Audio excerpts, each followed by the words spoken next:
In a sitting position, this is going to start to engage muscles in the bottom of your shoulder blade.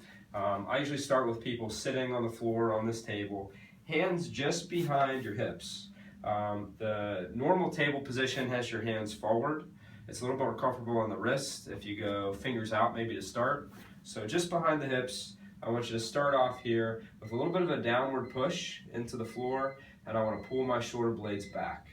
So as I pull back and press down, I can feel myself squeezing down into my tricep, into my armpit. Shouldn't be any tension or pressure on the top of the shoulder.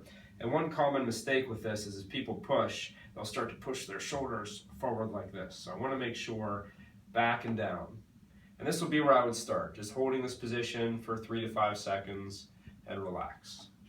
And from there, if that's going okay, I'm going to bend my knees slightly. I'm going to do the same beginning of pulling my shoulders back and down, and I'm going to maintain that downward pull as I start to lift my hips up towards the ceiling with pressure on my heels and looking upward. So I'm pressing through my heels and squeezing my butt as I raise up here and coming back down slowly. So once again, I pull shoulders down and back, I press down into the surface that my hands are on, and then I start to raise my hips up towards the ceiling.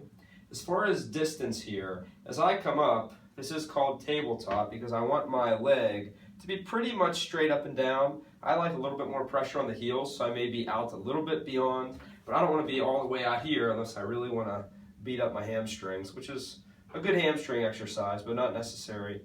So I want to have my knees bent enough that I feel like when I come up there, my feet are underneath my knees.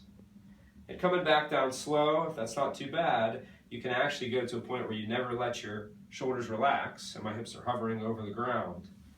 And then I come back up into this tabletop position.